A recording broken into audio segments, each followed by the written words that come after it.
y las vías biliares. Ya, a ver, vamos a poner las diapositivas para poder compartir. Ustedes me dicen en el momento que podamos compartir.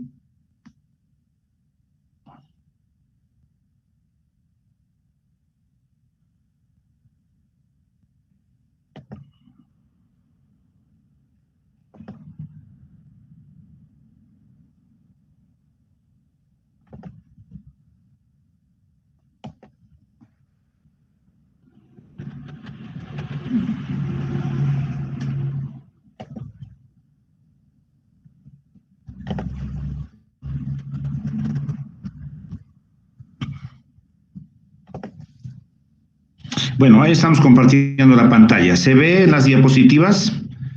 Sí, doctor, se ve. Muy bien, entonces vamos a hacer referencia al tema de radiología de la vesícula biliar y de las vías biliares. Siempre hay que hacer un recuerdo anatómico en referencia a los órganos que estamos estudiando. Si nosotros recordamos, hacia la cara inferior del hígado se encuentra un reservorio, que es la vesícula biliar, en donde se ha de almacenar principalmente durante la noche una secreción que se genera o que se segrega a nivel del hígado. Y esta es la vesícula biliar. Esta bolsita donde se ha de almacenar la bilis se conoce con el nombre de vesícula biliar. Lógicamente, el contenido, la bilis, se ha de segregar a nivel del hígado y esta es recolectada a través de 3 conductos denominados los conductos suprahepáticos o conductos intrahepáticos. Generalmente son 3, una rama derecha, una rama izquierda y la rama media que puede estar presente o algunas de las veces no está presente. Este fluido es recolectado de todo el hígado a través de las suprahepáticas y desciende por un conducto único que es el conducto hepático común hasta llegar a almacenarse, como les decíamos, en la vesícula biliar. La vesícula biliar, una vez almacenado allá la bilis, ha de excretar hacia el exterior a nivel de la segunda porción del duodeno, del intestino delgado. ¿Ya? Y el conducto de excreción de la vesícula es el conducto cístico.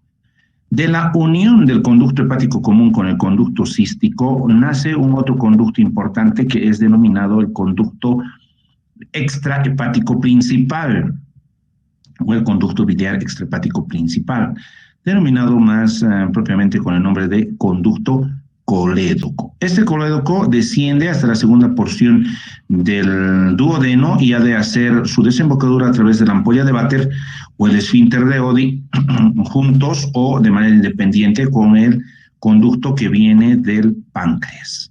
Entonces, ambos conductos, ya sea de manera independiente o de manera fusionada, van a segregar sus contenidos hacia la segunda porción del duodeno.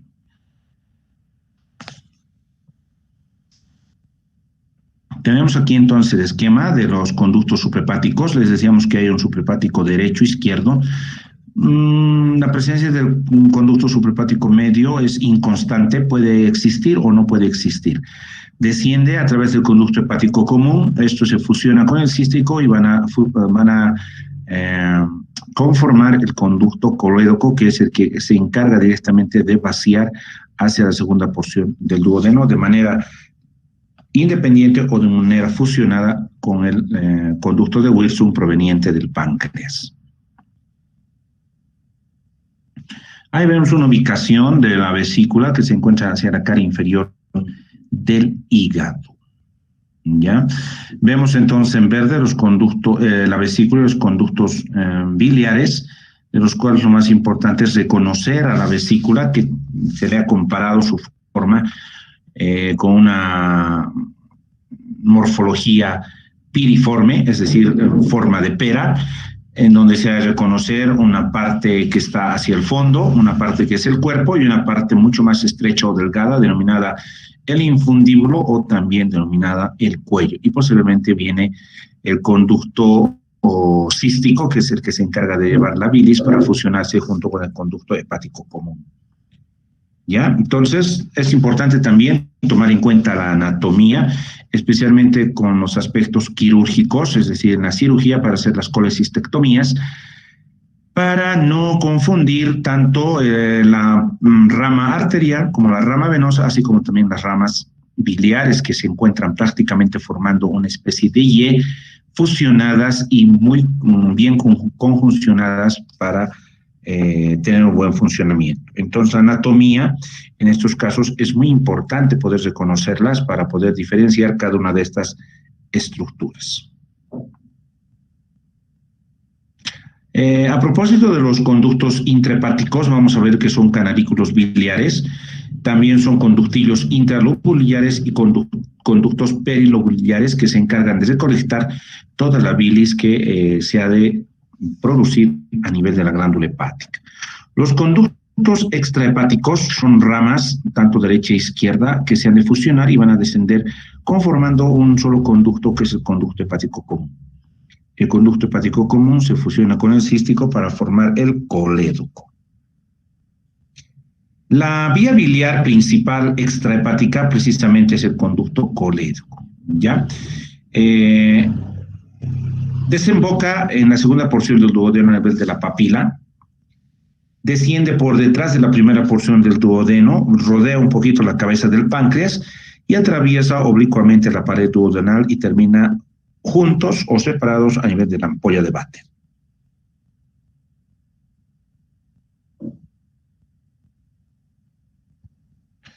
El conducto colédoco, que es el conducto extrahepático principal, tiene una longitud media de más o menos 5 centímetros y un calibre o un diámetro de 5 a 6 milímetros. Entonces, es considerado normal hasta 6 milímetros. Cuando ya esta dimensión está por encima de los 6 milímetros, es considerada una dilatación del colédoco, ¿ok? Generalmente esto se provoca o produce por la presencia de cálculos que han migrado de la vesícula hacia el conducto colédoco. Describe una dirección curva cóncava hacia la derecha y hacia adelante, ¿ya? Entonces eso también, como les decía, es muy importante para poder correlacionar con las estructuras anatómicas vecinas. Respecto a la vesícula biliar, las partes que habíamos mencionado es el fundus o el fondo, que es en la extremidad anterior, es una formación abultada y redondeada de la vesícula, cuando está llena en contacto con la pared abdominal anterior. El cuerpo como tal es más bien aplanado de arriba hacia abajo y tiene una dirección oblicua hacia arriba y atrás, y también se inclina directamente hacia el lado izquierdo. Y el cuello, denominado también infundíbulo, que es la zona más estrecha, está localizada en la cisura interlobular, mirando hacia el hilio hepático, unos 2 centímetros de longitud que generalmente tiene de trayecto o de recorrido. Bueno, una vez hecho el recuerdo anatómico, vamos a ver desde el punto de vista de imagen cómo podemos nosotros hacer el estudio de la vesícula biliar y principalmente de las vías biliares, que muchas de las veces son las que se afectan por patología principalmente de tipo obstructiva causada por cálculos o litiasis. Una de las primeras exploraciones que se debe realizar, sin duda alguna, es la placa simple de abdomen. Ya aquella que nosotros habíamos mencionado, que se hace de manera de emergencia, sin preparación, y que está indicado principalmente cuando el paciente cursa con un dolor agudo de tipo cólico localizado a nivel de hipocondrio del lado derecho. Cuando el paciente se presenta con este tipo de dolor, generalmente acude a la consulta de una manera muy, como les digo, de una manera muy urgente, ¿ya? Se presenta emergencias prácticamente con un dolor muy fuerte y que hace que su cuadro quiera resolverse de manera urgente o deba resolverse de manera urgente. Lo que debemos de hacer es tomar primero una placa simple de abdomen. Esta placa simple de abdomen generalmente debe hacerse en posición de pie, es decir, en bipedestación, en una proyección anteroposterior. Si el paciente no puede estar en posición de pie, lo que se debe de hacer es tomar la radiografía en una posición de cúbito, siempre frontal en anteroposterior. Y lo que debemos nosotros en estos casos buscar es la presencia de calcificaciones proyectadas a nivel del hipocondrio derecho. Si tenemos dudas que estas calcificaciones corresponden a la vesícula o al riñón derecho, lo que se debe complementar es con una proyección lateral derecha. ¿Ok? Lateral derecha. La presencia de calcificaciones es lo más frecuente que se puede encontrar en patología de la vesícula biliar. También se habla de lo que es la vesícula en porcelana, es decir, aquella vesícula que está prácticamente calcificada en toda su pared. En consecuencia, lo que vamos a ver tanto en las litiasis como en la calcificación de las paredes de la vesícula son imágenes radioopacas. Son imágenes radioopacas proyectadas a nivel del hipocondrio del lado derecho.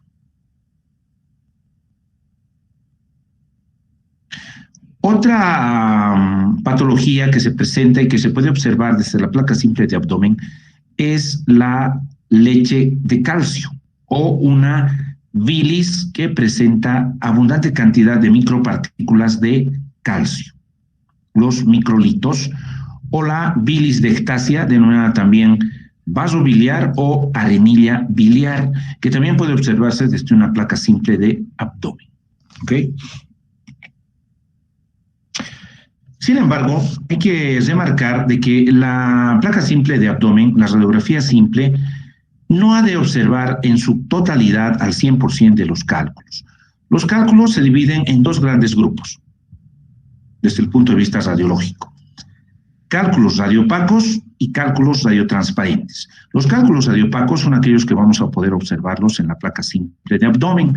Se caracterizan porque tienen un núcleo central formado principalmente de oxalato y de fosfato de calcio, lo cual hace que estas imágenes sean cálcicas y en consecuencia en la placa simple vamos a ver como imágenes radiotransparentes radioopacas o de calcificación.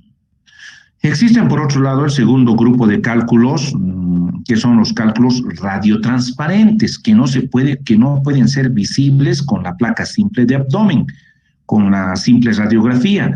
¿Por qué? Porque su núcleo central está formado por grasa, principalmente en base a colesterol, grasa de colesterol, ¿ya? Entonces, estas segundas, las radiotransparentes, no podemos observarlas. Sí, las primeras, que son radioopacas, que tienen un núcleo central de oxalato y de fosfato de calcio.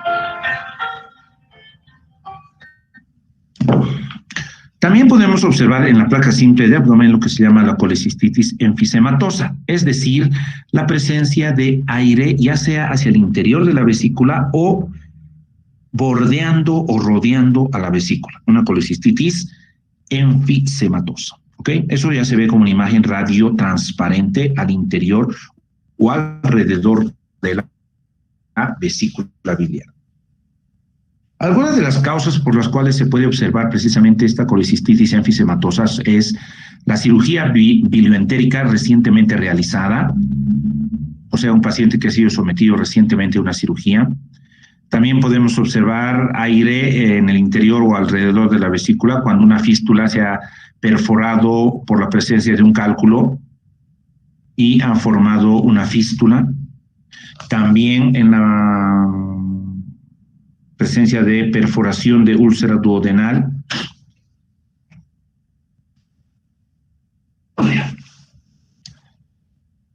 Puede haber también perforación de un tumor, el tumor que está asentando en la vesícula biliar, o directamente un esfínter de Oddi incompetente o no competente.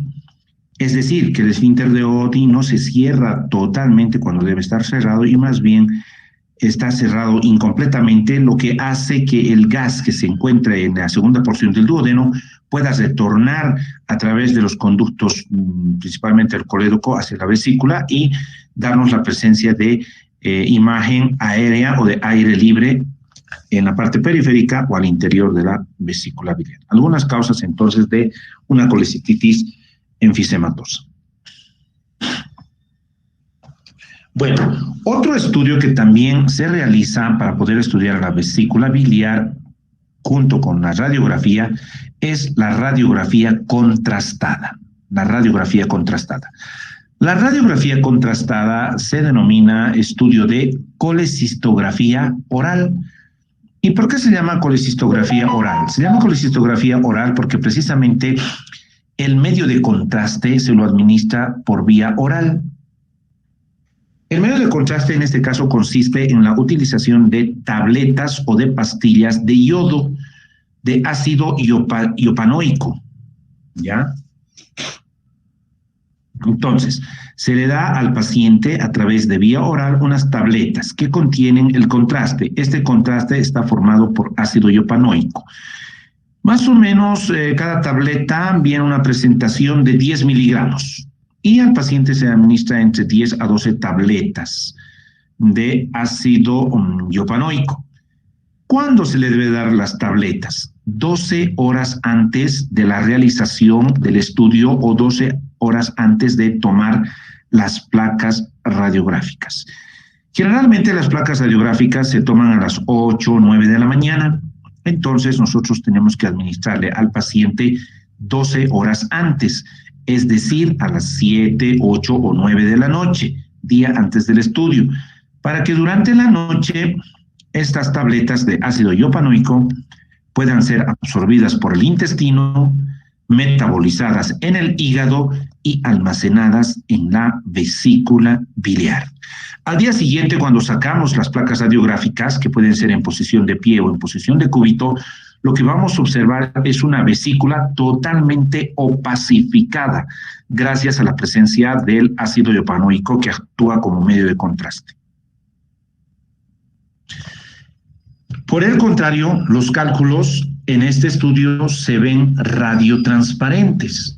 Entonces, se ve una bilis radiopaca y si existe la presencia de cálculos, estos se ven con una imagen radiotransparente. Vamos a indicar algunas causas por las cuales no se logra visualizar la vesícula opacificada. Puede ser porque los comprimidos hayan sido expulsados porque el paciente está cursando con problemas de vómito, entonces lo ha expulsado. Puede ser que el paciente presente mala absorción intestinal, diarrea o un tránsito intestinal acelerado que hace que las tabletas no puedan ser absorbidas a nivel del intestino. Puede ser que la célula hepática se encuentre alterada o una hepatopatía crónica que hace que no haya buena metabolización del ácido iopanoico. Puede ser que la vesícula biliar no logre concentrar la bilis y finalmente hay que indicar de manera contundente que este estudio está contraindicado cuando el paciente presenta una ictericia, ya sea a predominio de las bilirrubinas directas, indirectas o de las bilirrubinas totales. Cuando el paciente entonces se encuentra con ictericia, no se debe de realizar la colecistografía oral. Este estudio está siendo poco a poco reemplazado por el uso de más frecuente y de resultados más rápidos y contundentes de la ecografía, ¿ya? Pero, sin embargo, en algunos centros hospitalarios donde no se tiene la presencia, digamos, de equipo de ecografía, se puede seguir realizando la colecistografía oral, que como ya hemos indicado, ya hemos indicado la manera en que debemos realizarla. Para provocar el vaciamiento de la vesícula biliar que se encuentra totalmente concentrada, inmediatamente tomadas las placas radiográficas, con la vesícula dilatada, llena del contraste, se puede administrar al paciente la comida de Boden. Se llama comida de Boden porque este autor había visto que los alimentos colecistoquinéticos, principalmente las grasas, chocolate, mantequilla, café, etcétera, etcétera, provocaban un vaciamiento más rápido de la vesícula. Entonces, si queremos seguir estudiando después de haber tomado las placas con la vesícula dilatada, lo que debemos de hacer es administrar al paciente la comida de Boden, que nada más consiste en una dieta rica en grasa. Se le puede dar entonces café con mantequilla o leche con mantequilla, cacao, para que la vesícula tenga un buen vaciamiento y podamos observar la patología que existe de fondo. Como dice la diapositiva, se dará al paciente una comida grasa para contraer y vaciar la vesícula y pasada media hora se irá sacando placas para evaluar la evacuación. Ahí vemos entonces el resumen, cómo el paciente está recibiendo por vía oral, por eso que también se llama colecistografía oral. Otra denominación que se llama también es el colecistograma, es también como se conoce así el estudio. Y se ha de dar entre 10 a 12 tabletas de comprimidos. Cada tableta tiene una cuantificación de más o menos 10 miligramos. Y lo que debemos dar al paciente es una cantidad de 10 miligramos por kilogramo de peso, ¿ya? A partir de 50 kilos se usa ya un término entre 10 a 12 tabletas y por debajo de 50 kilos hay que hacer una dosificación kilo-peso. ¿Okay? Se absorbe en el intestino, se metaboliza en el hígado y se almacena en la vesícula biliar. Bueno, aquí vemos ya la imagen de una placa radiográfica de una colecistografía oral en donde se puede observar la vesícula biliar totalmente opacificada, toda la bilis está opacificado y la presencia de los cálculos biliares se encuentran más bien radiotransparentes. Ahí está. Vemos entonces 1, 2, 3, 4, 5 cálculos de tamaño grande que se encuentran localizados hacia el interior de la vesícula biliar. ¿Okay? Otra colecistografía oral, de nuevo también un colecistograma en donde vemos la vesícula biliar totalmente opacificada y los cálculos hacia el interior de manera radiotransparente. Bueno, otra forma de estudiar la vesícula, y hoy en día es el primer método de imagen que nosotros vamos a utilizar para estudiar la vesícula biliar, siempre y cuando tengamos el instrumento adecuado a mano, es la ecografía, ¿ya? La ecografía es y seguirá siendo seguramente la primera prueba de elección para poder estudiar la vesícula biliar. Algunas de las ventajas es que tiene una alta sensibilidad y precisión en la detección de colelitiasis principalmente, así como la dilatación de la vía biliar intra y extrahepática. Otro aspecto importante, muy importante, es que la ecografía no utiliza radiación ionizante que puede ser perjudicial para las mujeres embarazadas y por uso continuo incluso provocar algún tipo de lesiones. Al no utilizar radiaciones ionizantes, entonces la ecografía se puede repetir las veces que sea necesario, ¿ya? Existe rapidez, inocuidad, flexibilidad y portabilidad, tomando en cuenta que existen ya equipos de ecografía portátil para poder realizar el estudio las veces que nosotros creamos necesario. No es dependiente de la función gastrointestinal, ni hepática, ni biliar, tal como habíamos visto en la colecistografía oral. Entonces, no importa que el paciente esté con náuseas, con vómitos, no importa que esté con diarrea, no importa que esté con una hepatopatía crónica que ha de perjudicar el proceso de metabolización. La ecografía directamente va a ir a valorar a la vesícula biliar y queda exenta de la función o de la buena función que tengan los órganos vecinos o los órganos que van a intervenir en la metabolización. A su vez, la ecografía nos permite examinar órganos vecinos, ¿ya? Para ver si existe algún tipo de correlación clínica dentro de la patología que estamos tratando del paciente. Las indicaciones más frecuentes para la realización de una ecografía de la vesícula biliar y del árbol biliar incluyen síntomas y signos de colecistitis aguda, colecistitis crónica, ictericia, test de función hepática anómalos y también en casos de pancreatitis, que como hemos visto sus conductos al estar muy relacionados anatómicamente, casi juntos en su desembocadura, puede en algún momento provocar algún tipo de lesión a nivel del conducto de Wilson y definitivamente influir en la función del páncreas. Bueno, ahí vemos entonces en la ecografía cómo vamos a ver el aspecto de una vesícula biliar, ¿ya? Vamos a observar a la vesícula biliar en la ecografía, primeramente conteniendo líquido. Al contener líquido, que es un fluido, va a ser una imagen anecoica. Las paredes de la vesícula son finas, delgadas. Tiene un calibre, un grosor de más o menos hasta 3 milímetros, aceptado como manera normal. Porque más allá de 4 milímetros, 4 o más, ya es considerado un engrosamiento de la pared de la vesícula. Sin embargo, en estadio normal, la pared de la vesícula es bien fina, pero es blanca, ecogénica. No presenta ningún tipo de contenidos en su interior, ¿ya? La vía biliar intrahepática no se visualiza si no está dilatada, o algunas de las veces se puede visualizar como unos trayectos muy finos, conductos muy finos de color oscuro, negro, por el contenido que tienen, que es líquido, y es una imagen anecogénica o anecoica. La vía biliar extrahepática existe diferentes puntos de vista de acuerdo a los autores en cuanto se respecta a su calibre, e indican que es de 4 a 7 incluso milímetros de grosor. Sin embargo, según Pedrosa, que es lo que nosotros vamos a considerar lo correcto, es de 6 milímetros de calibre normal. Más de 6 milímetros de calibre ya es considerado como una dilatación del conducto colédoco. El conducto hepático común tiene de calibre 4 milímetros.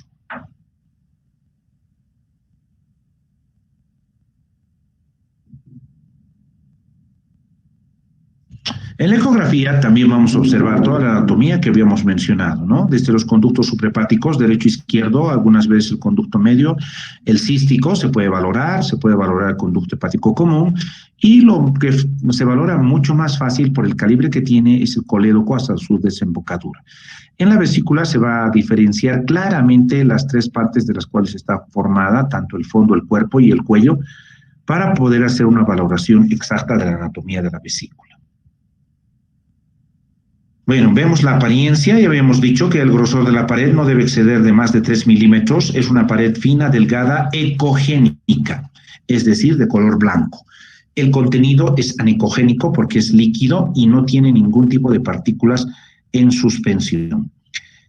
Respecto al tamaño normal de la vesícula, hay que establecer claramente de que el tamaño de la vesícula es de 7 centímetros de largo o de longitud por 3.5 centímetros de grosor o de ancho. ¿Ok? Entonces, la vesícula normalmente mide de 7 centímetros de longitud por 3.5 centímetros de grosor. Puede ser que en una etapa preprandial, es decir, en ayunas, la vesícula, porque se ha dilatado toda la noche, tenga un diámetro mucho más grande de 7 centímetros y puede llegar a medir 8, 9, 10, 12 centímetros. Apenas el paciente ingiere un poco de alimento, la vesícula se contrae y se instaura una posición o un tamaño normal, un tamaño real.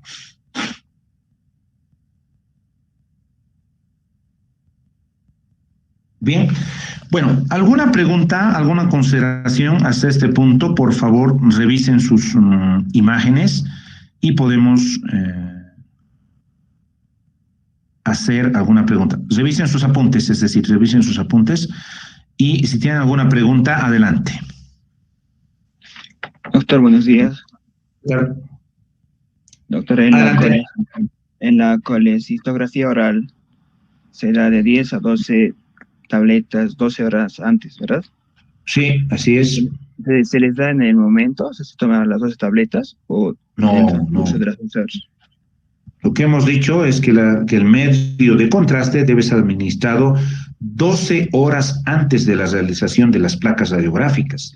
Si las placas radiográficas las vamos a tomar 8 a 9 de la mañana, entonces tenemos que darle las tabletas a las 8 o 9 de la noche el día antes del estudio. No se puede dar, tarda 12 horas en la absorción intestinal, en la metabolización hepática y en la concentración biliar. ¿Ya? Adelante, otra pregunta. Dime, adelante.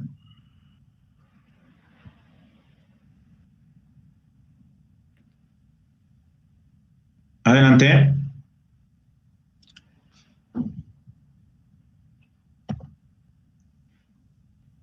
Doctor, buenos días. Una pregunta. Cuando se aplica las tabletas, doctor, en caso de que no se llegue al contraste, ¿se debe aumentar las dosis? No, la dosis establecida ya está, como habíamos dicho, pacientes de mayores a 50 kilos, se utiliza entre 10 a 12 tabletas, ya que cada una, también habíamos mencionado que tiene 100 miligramos de presentación, y si es menor a 50 kilos, se hace una dosificación kilo-peso, utilizando más o menos 100 miligramos por cada kilo que tenga el pacientito, ¿ya? Está bien, doctor. Y una consultita más. ¿Y el Telepaque, doctor, cómo sería la aplicación de eso? Bueno, pues las tabletas de ácido iopanoico tienen distintos nombres de presentación farmacológica. Uno de esos nombres de presentación precisamente es el Telepaque, ¿no? Puede ser también el Bilipaque, el Biligraf. Bueno, hay distintos nombres comerciales, ¿ya? Pues no nos interesa tanto los nombres comerciales. El Telepaque es un nombre comercial, en realidad es ácido iopanoico de 100 miligramos, una tableta, y es lo mismo que lo que estamos en este momento indicando, ¿ok? Doctor, una pregunta. Adelante. En caso de que se le tenga que administrar al paciente la comida de Boyden para vaciar la vesícula, ¿en qué momento se tiene que hacer esto? La comida de Boden se da después de haber realizado las placas radiográficas con la vesícula dilatada, ¿ya? Entonces, tomamos primero, llega el paciente a las 7, 8 de la mañana y lo primero que se hace es tomar las placas radiográficas en donde vamos a observar una vesícula totalmente opacificada por el contraste y si tiene cálculos, vamos a ver los cálculos de manera radiotransparente. Si queremos continuar con el estudio y ver el vaciamiento, si está bueno o está alterado, se puede administrar la comida de Boden después de tomar las placas radiográficas. Nuevamente se toman ya placas radiográficas con la vesícula vaciada o en vaciamiento, ¿ok?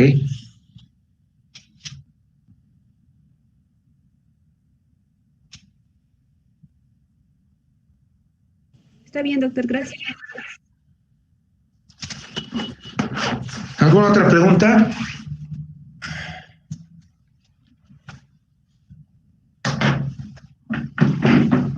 Buenos días, doctor. Disculpe una consulta. ¿Por qué en la colistografía oral está contraindicada en la ictericia?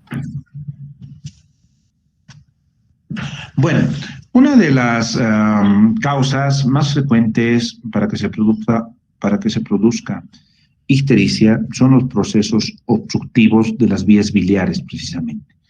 Estos procesos obstructivos están dados principalmente por la presencia de cálculos a nivel de los conductos biliares, ya sea extra o intrahepáticos.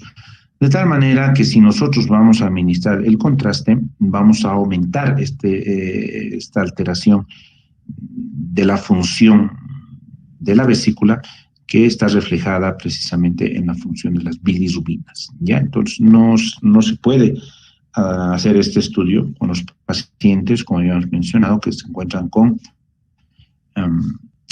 ictericia, que es lo mismo decir que no se puede realizar el estudio en los pacientes que están cursando con alteración o elevación en la concentración de bilirrubinas, ¿ya? Está bien, doctor. Muchas gracias.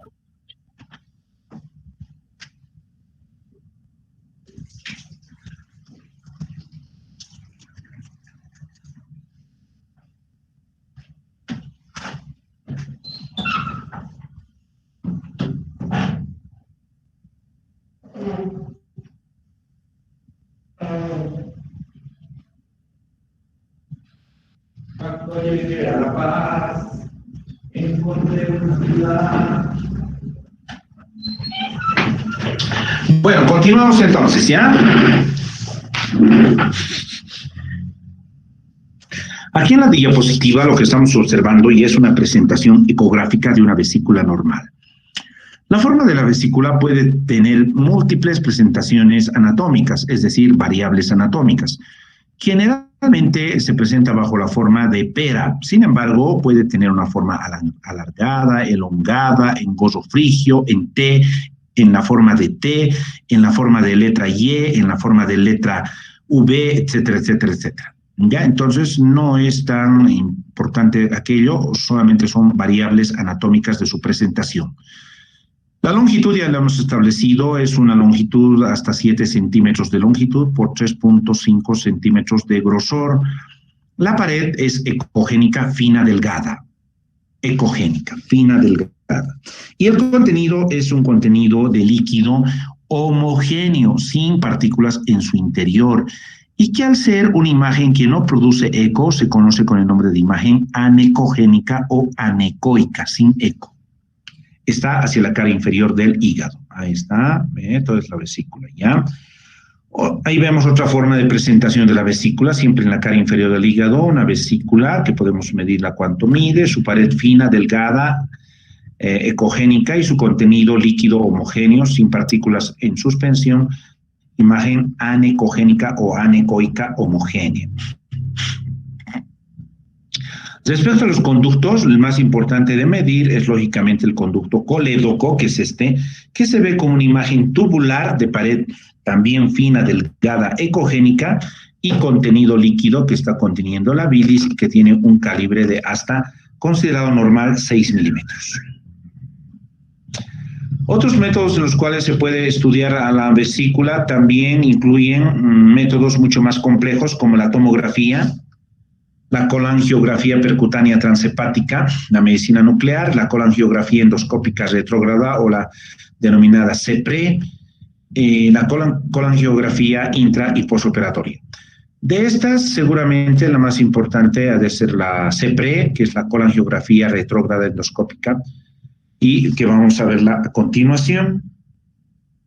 Bueno, es una tomografía axial computarizada en donde vemos hacia la cara inferior del hígado, imagen hiperdensa en el interior de la vesícula. Acá también vemos unos cubitos hiperdensos, cálculos biliares, ¿no? Que también un corte axial de una tomografía en donde vamos a observar en la cara inferior del hígado la vesícula biliar con pared engrosada, hiperdensa y presencia de imágenes hiperdensas en su interior. Nuevamente, bueno, es tomografía. Esta sin duda alguna es un estudio muy importante. Se conoce con el nombre de colangiografía, pancreatografía, colangio-pancreatografía retrógrada endoscópica. ¿Qué quiere decir esto? Quiere decir que el estudio se hace con la ayuda de un endoscopio que puede meterse por vía oral al paciente, se pasa toda la sonda hasta cámara gástrica, se pasa la primera porción del duodeno y llegamos hasta la segunda porción del duodeno. A partir de allá, el estudio se hace ya retrógrado, por eso que se llama retrógrada, y nos sirve a su vez para ver tanto el conducto colédoco como también el conducto de Wilson, por lo que se conoce con el nombre de colangio-pancreatografía retrógrada endoscópica. Lo que hace este tubo de endoscopio es tener en la punta la linternita, que nos va la linterna y la cámara, que nos está mostrando todo lo que contiene el colédoco y el Wilson, pero también esta parte terminal puede ser cambiada por una especie de una pinza que cuando existe, digamos, un obstáculo en el colédoco, un cálculo en el colédoco, puede ser retirado a través de esta sonda. Entonces, no solamente la colangio-pancreatografía retrógrada endoscópica es un método de diagnóstico, sino también es un método de tratamiento o es un método terapéutico principalmente para aquellos cálculos que se encuentran localizados o enclavados en el colédoco.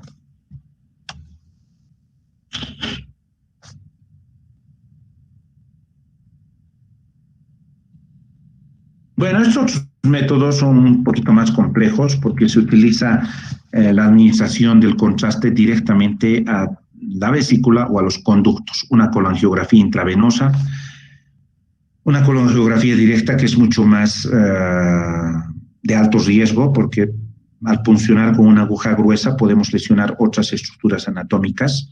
Una colangiografía percutánea transhepático que es totalmente compleja porque tenemos que utilizar un trocar grueso, atravesar el hígado para llegar a caer directamente en la vesícula o en el conducto colédoco, guiado esto por ultrasonido, que también es muy complejo, ¿ya? Sin embargo, la colangiografía intraoperatoria es fácil de realizarla. ¿Por qué?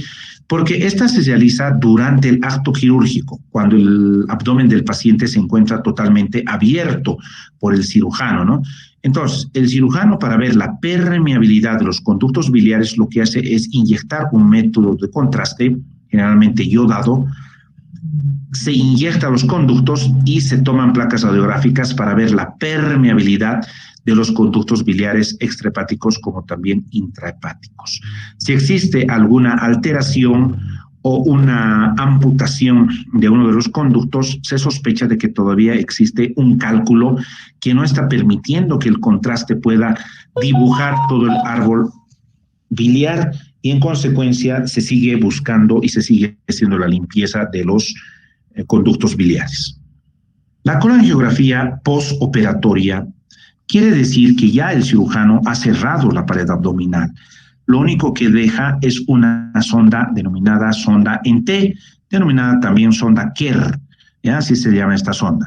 La ventaja de esta sonda es que estos bracitos del T o de la T son flexibles, es decir, se pueden inyectar.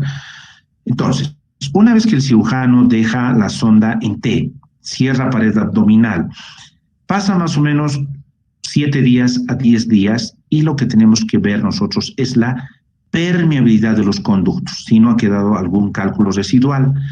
Entonces, a través del tubo inyectamos contraste, tomamos las placas radiográficas y lo que debemos de observar es cómo se dibuja de manera total el árbol biliar. Si existe una fragmentación, una ausencia de uno de los conductos, quiere decir que uno de los conductos está obstruido todavía por un cálculo que no permite que el contraste pase y en consecuencia se puede hacer una inyección de manera brusca, con fuerza a través de esta sonda para que podamos destapar ese conducto que se encuentra obstruido. Si por el contrario todo el árbol bronquial se dibuja claramente, lo que nosotros hacemos es jalar la sonda en T, retiramos la sonda en T y como sus bracitos son flexibles, va a salir fácilmente y de esta manera se verifica como el árbol biliar está totalmente permeable. Bueno, estas son inyecciones que se hacen directo durante muchas veces. Al lado derecho primero vemos una colangiopancreatografía retrógrada endoscópica. En la parte media vemos una colangiografía transhepática percutánea con una aguja muy gruesa. Y en la parte izquierda vemos una colangiografía preoperatoria o operatoria propiamente dicha. Durante el acto quirúrgico estamos inyectando el contraste directamente a los conductos biliares para ver la permeabilidad, ¿ya?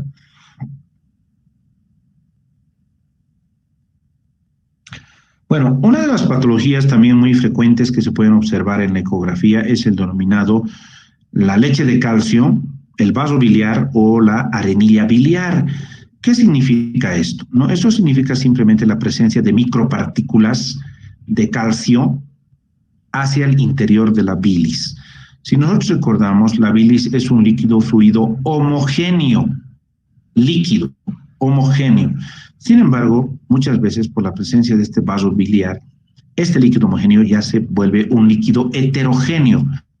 De un líquido limpio pasa a ser un líquido sucio, porque tiene micropartículas suspendidas en su interior. Estas entonces ya pueden ser observadas desde una ecografía. ¿Cómo? Como una imagen, ahí la vemos indicado con las flechas grandes, como una imagen de micropartículas en suspensión. ¿Ya? Sin ser todavía imágenes de cálculo, que son imágenes claramente hiperecogénicas. ¿Ya? Entonces solamente vemos partículas ecogénicas o partículas hiperecogénicas suspendidas hacia la bilis, en el interior de la bilis. ¿Ya? Bueno, sin duda alguna, una de las patologías más importantes dentro de la vesícula biliar son los cálculos biliares. ¿Ya? Quiero que me confirmen si están recepcionando muy bien la clase. A ver, adelante, ¿o hay alguna interrupción?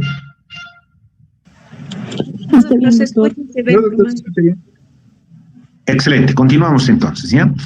Una de las patologías más importantes es la patología denominada patología obstructiva. ¿Y quién es el que obstruye la vía biliar? Todo el árbol biliar, precisamente son los cálculos biliares. Los cálculos biliares pueden estar localizados incluso desde los conductos suprahepáticos, puede estar en el conducto hepático común, puede estar en el cístico, puede estar en la vesícula biliar propiamente dicha, puede estar en el colédoco, puede estar incluso a nivel de la desembocadura en el esfínter de Oddi, ¿ya? Entonces los cálculos están localizados en todo el trayecto de la vía biliar. A diferencia de las placas radiográficas, la ecografía reconoce todos los tipos de cálculos, tanto los que tienen un núcleo de colesterol como aquellos que tienen un núcleo de oxalato y de fosfato de calcio, es decir, los radioopacos y los radiotransparentes. En la ecografía se ven todos los tipos de cálculos, incluidos los cálculos de grasa. ¿Ya? Ahí vemos entonces un corte anatomopatológico de cómo una vesícula de pared engrosada contiene múltiples cálculos en su interior. ¿Cómo se ven los cálculos en la ecografía? Los cálculos, al ser calcificaciones, se ven como una imagen hiperecogénica, es decir, totalmente blancos, ¿ya? Pero tienen una característica. En la parte posterior de estas imágenes totalmente blancas, hiperecogénicas, se observa una línea oscura. Quiere decir que el sonido no atraviesa estos cálculos y en consecuencia la parte posterior nos quedamos sin información.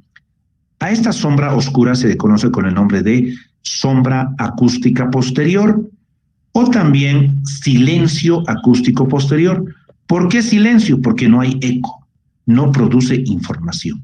¿Ok? Bueno, acá vemos ya una vesícula con pared fina delgada, hiperecogénica, y la presencia de 1, 2, 3, y aquí varios cálculos hiperecogénicos, y que hacia la parte posterior forman sombra acústica posterior. El sonido está entrando por la parte anterior. Esta es la piel del paciente. El sonido entra por acá y al chocar con una estructura tan dura como estos cálculos, el sonido lo que hace es reflejarse, vuelve al transductor y en consecuencia ya no pasa el sonido hacia la parte posterior de los cálculos y no tenemos información, por lo que se llama sombra acústica posterior o silencio acústico posterior. ¿Ok? Acá vemos un solo cálculo único, acá está, hiperecogénico, y en la parte posterior, sombra acústica posterior o silencio acústico posterior. Acá vemos una vesícula dilatada, homogénea, pared fina, delgada, pero que presenta imágenes hiperecogénicas hacia la parte posterior con sombra acústica posterior. Otra imagen que vemos de una vesícula aparentemente de tamaño normal que presenta múltiples imágenes hiperecogénicas en su interior que proyectan sombra acústica posterior. Vesícula ligeramente dilatada con pared hiperecogénica engrosada presenta en su interior imágenes hiperecogénicas con sombra acústica posterior. Entonces, una de las características de los cálculos es, primero, bueno, son varias, ¿ya? Pero vamos a ir desglosando.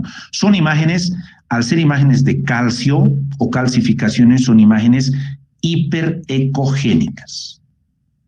2, son imágenes móviles, se mueven. Cuando al paciente se le cambia de posición, estas imágenes se mueven. 3, presentan sombra acústica posterior, porque al ser tan duras no permiten que el sonido las atraviese.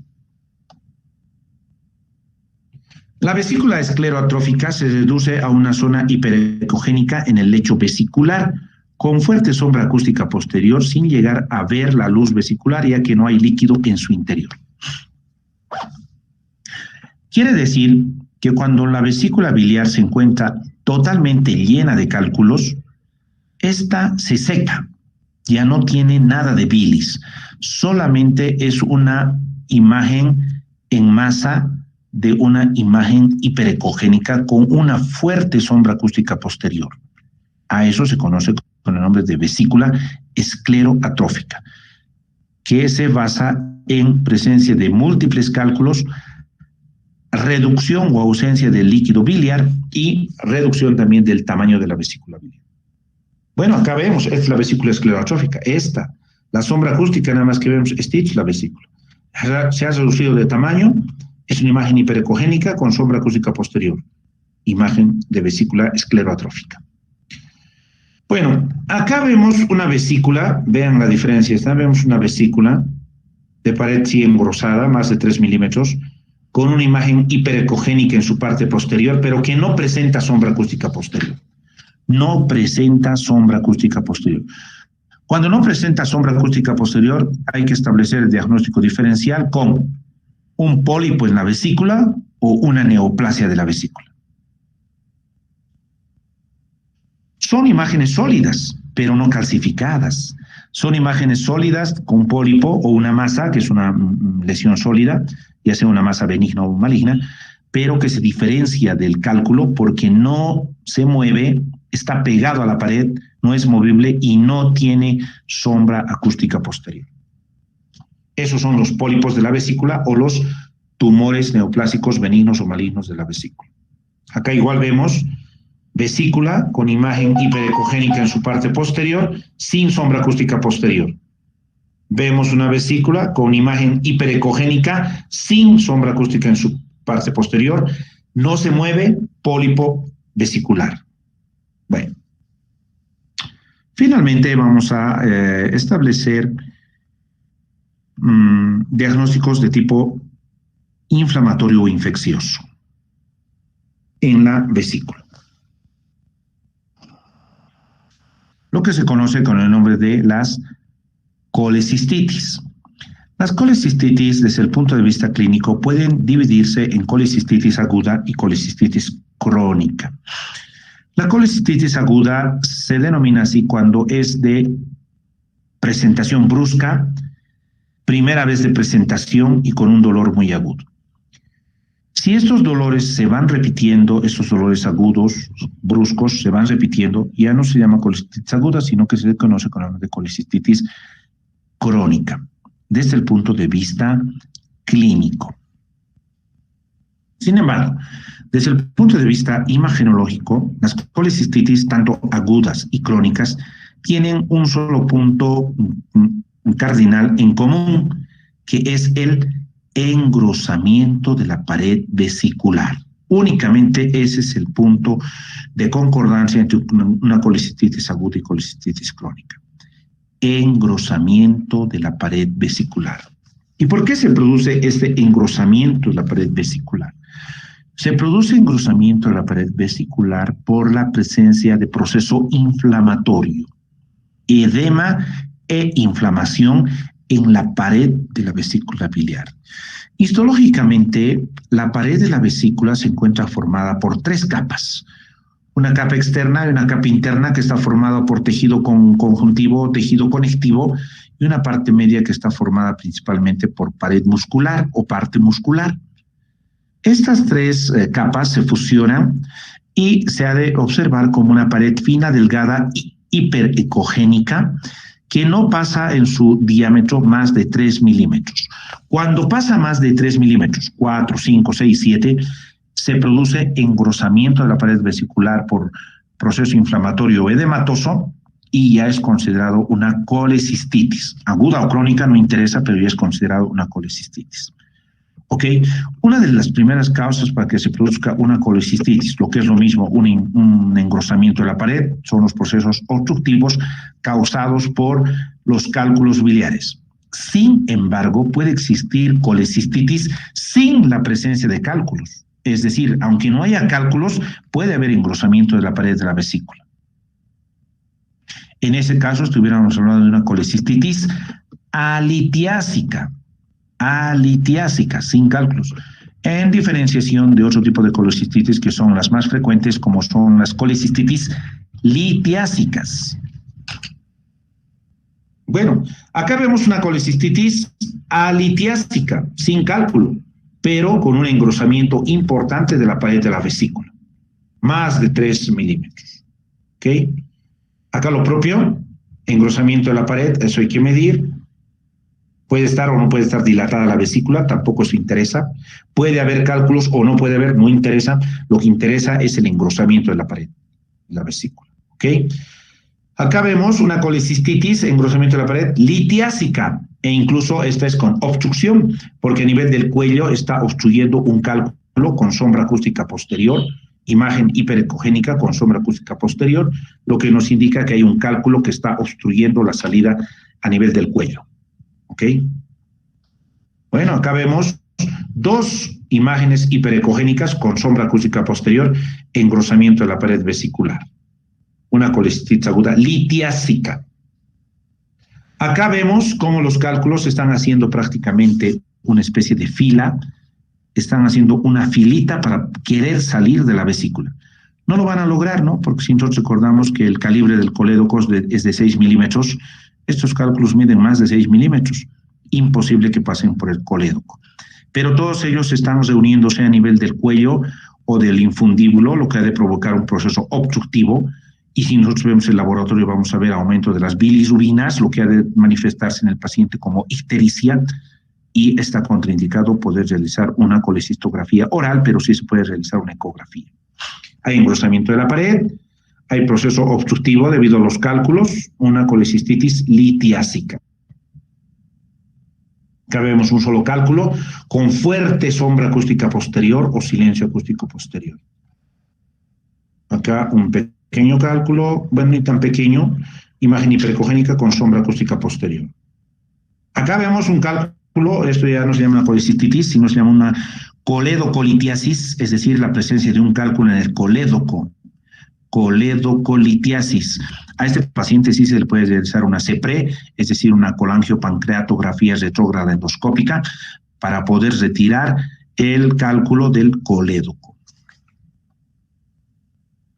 Bueno, las colecistitis crónicas no nos interesa. Lo que nos interesa a nosotros es de que haya engrosamiento de la pared. Puede o no puede haber cálculos, puede ser primera, segunda, tercera vez del dolor, etcétera, etcétera.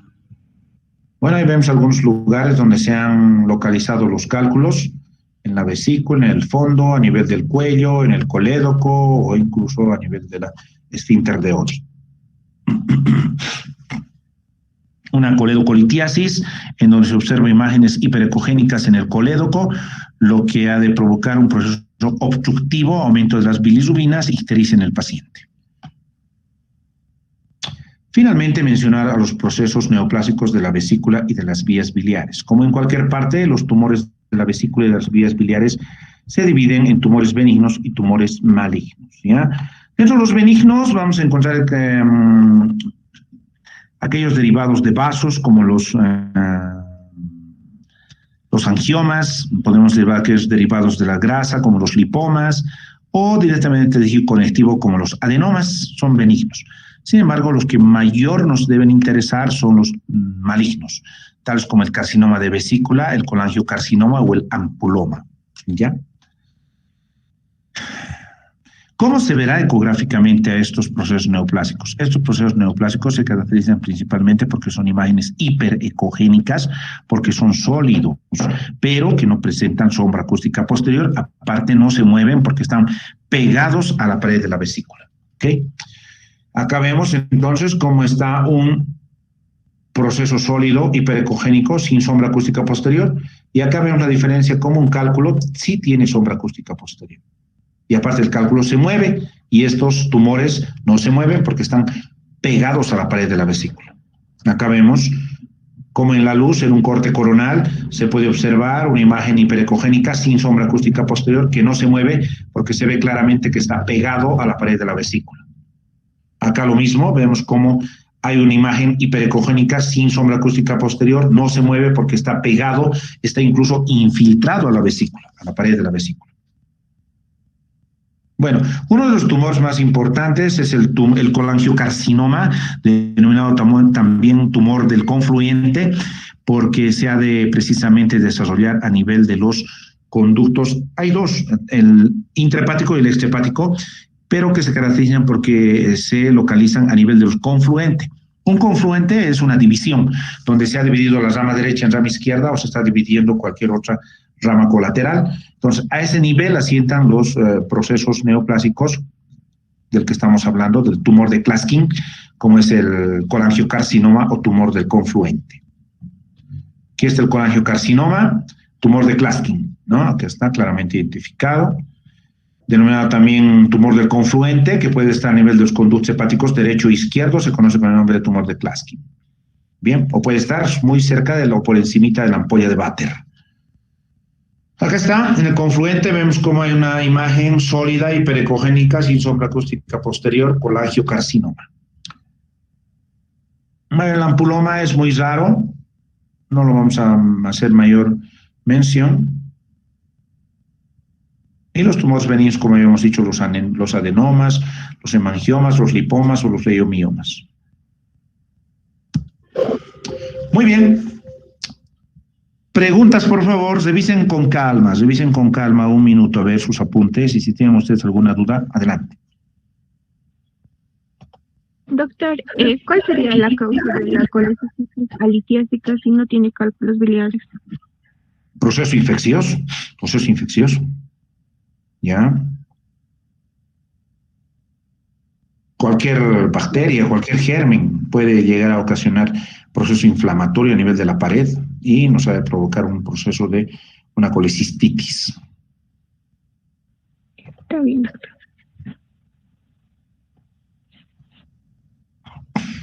¿Preguntas? Doctor, una pregunta. Entonces, ¿los tumores llegarían a ser la vesícula en porcelana o...?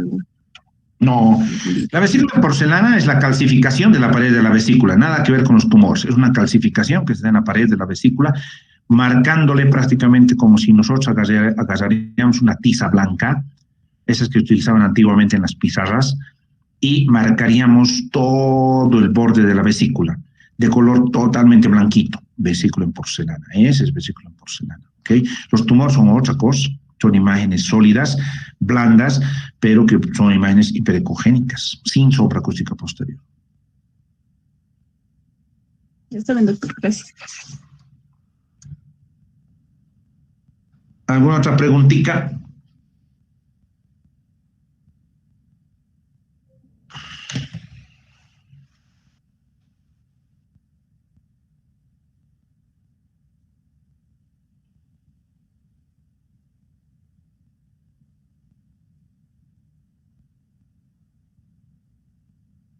Doctor, y una preguntita más. La sonda en T, ¿dentro de cuánto tiempo se tendría que hacer la revisión con esa sonda? ¿Después de la operación o es que desde cuánto tiempo, doctor? Sí, después de la operación, unos 5, 7 días, incluso hasta 10 días, se puede hacer el estudio, se inyecta contraste a través de la sonda, se toman placas radiográficas, se valora que todo el árbol biliar se encuentre permeable y si se encuentra permeable, se procede a retirar la sonda en T.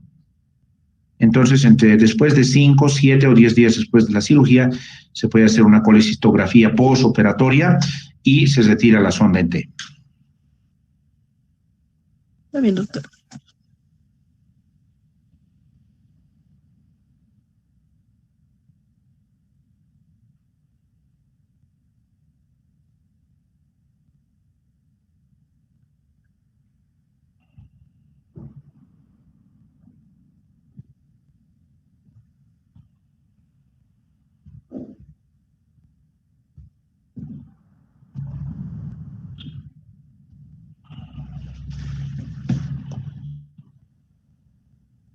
Adelante, ¿alguna otra pregunta?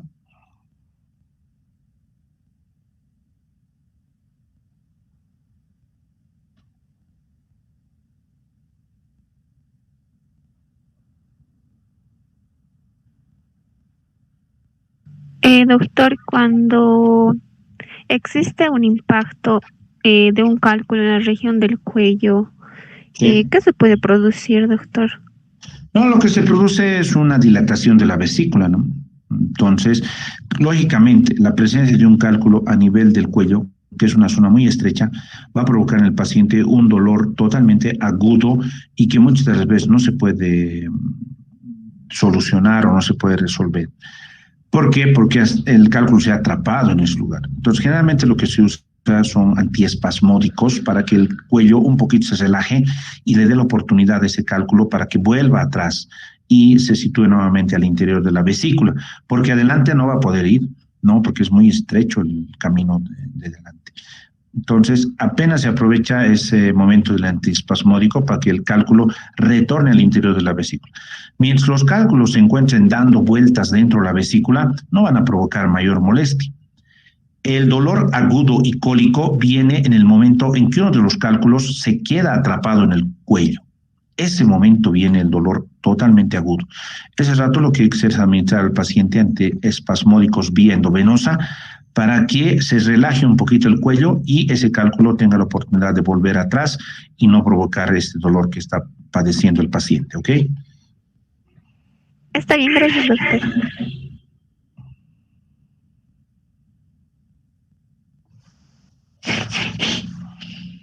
Doctor, una pregunta. Dale. Si los cálculos no pueden salir de la vesícula biliar, ¿cómo llegan al colédoco? No, llegan al colédoco los que son pequeños, es decir, los que miden 4, 5, hasta 6 milímetros. Esos llegan al colédoco.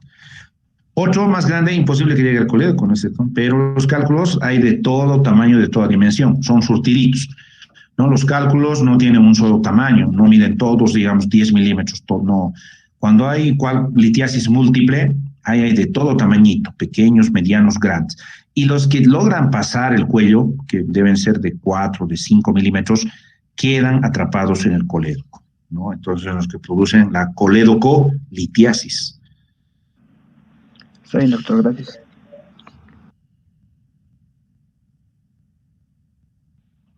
Doctor, una pregunta más. Una persona que estuviera consumiendo suplementos de calcio y tuviera cálculos biliares, ¿el calcio podría producir que los cálculos se agranden? Sí, claro que sí. Uno de los factores que dentro de la etiología que se menciona precisamente es la nutrición, o que nosotros en la nutrición tengamos ingesta extra de calcio, ¿ya? Antiguamente, muchos pacientes que tenían fracturas en los huesos, se les recomendaba precisamente consumir calcio extra, incluso había calcio granulado. Con el tiempo se ha demostrado que este calcio puede provocar, primero, cálculos renales, el desarrollo de cálculos en los riñones, y segundo, cálculos a nivel de la vesícula. Entonces, la administración y el consumo de calcio en nuestra dieta diaria está ya plenamente establecido, ¿no? Y no tenemos nosotros, en algunos casos, por qué consumir algún tipo de calcio. Y si vamos a consumir calcio, es mejor que no hagamos un calcio granulado, sino más bien un calcio en ampollas bebibles, ya que es mucho más fácil de poder metabolizarse. Está bien, gracias.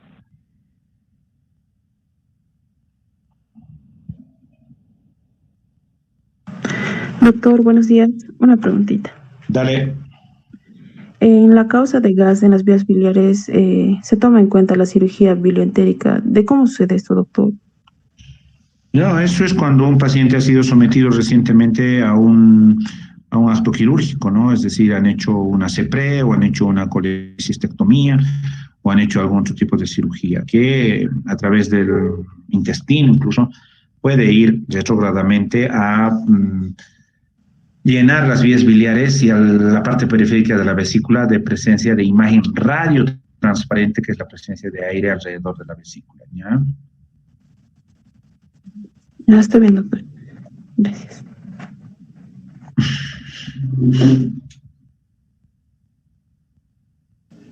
Doctor, una pregunta. Cuando se toma la ecografía, ¿hay algún método para poder visualizar bien lo que son la vesícula biliar y los conductos biliares? No, prácticamente no. Muchas de las veces lo que se hace simplemente es distender un poquito el abdomen, hacer un poquito de maniobra de Valsalva o a veces quedarse una inspiración sostenida, pero eso es por unos pocos segundos, ¿no? Durante el tiempo que se está realizando el estudio. Si no, si se logra ver fácilmente, no hay problema, ¿no? Porque la vesícula prácticamente es un método muy benigno que nos permite valorar fácilmente a toda la vesícula biliar, a su patología y a todos los órganos que se encuentran vecinos. Pero alguna vez se puede distender el abdomen o se puede decir al paciente que mantenga la inspiración profunda o que haga una expiración profunda. Generalmente se hacen de cúbito dorsal, en pasivo, no hay que estar cambiando de posición constantemente, ni a la derecha, ni a la izquierda, nada de aquello, ¿ya? Está bien, doctor, gracias. Muy bien, distinguidos jóvenes, entonces espero que haya sido de provecho la clase. Lo que sí les encargo es siempre reforzar el conocimiento a través de la lectura de nuestro texto de consulta, que es el compendio de diagnóstico por imágenes de César Sánchez Pedrosa.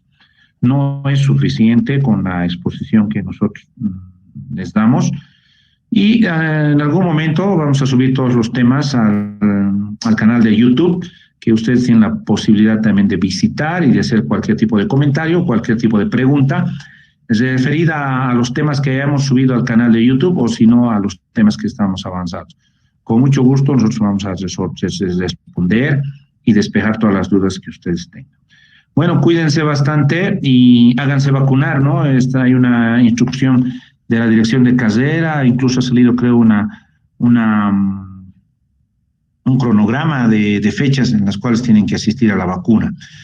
Seguramente ya cuando una gran mayoría, si es mejor el 100% estén vacunados, ya podamos nosotros pensar en algún encuentro personal o en alguna clase presencial o en alguna práctica presencial para de esta manera reforzar el conocimiento que tenemos. Si no sucedería eso, pues va a ser difícil y vamos a seguir un método virtual que hemos visto tiene algún tipo de dificultades y no estamos tampoco viendo tan de cerca la práctica que a nosotros nos interesa. Cuídense mucho, vayan a hacerse vacunar. Ya van a exigir la presentación de los certificados de vacunación. Entonces, todos ustedes tienen que tener aquello. Ya son mayores de 18 años, son responsables, la curva está en franca desescalada. Entonces, hay que aprovechar este tiempo para poder incluso hacer algún tipo de práctica presencial, porque vamos a entrar a una meseta baja que más o menos se estima durará hasta mediados del mes de septiembre. Entonces, miren, tenemos casi 2 meses.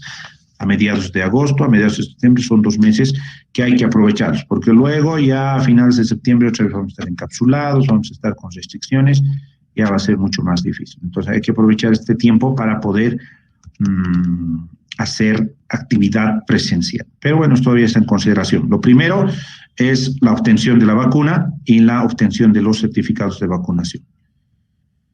Que les vaya muy bien y cuídense bastante. Dios les bendiga, ¿ya? Hasta luego. Hasta luego, doctor. Hasta luego, doctor.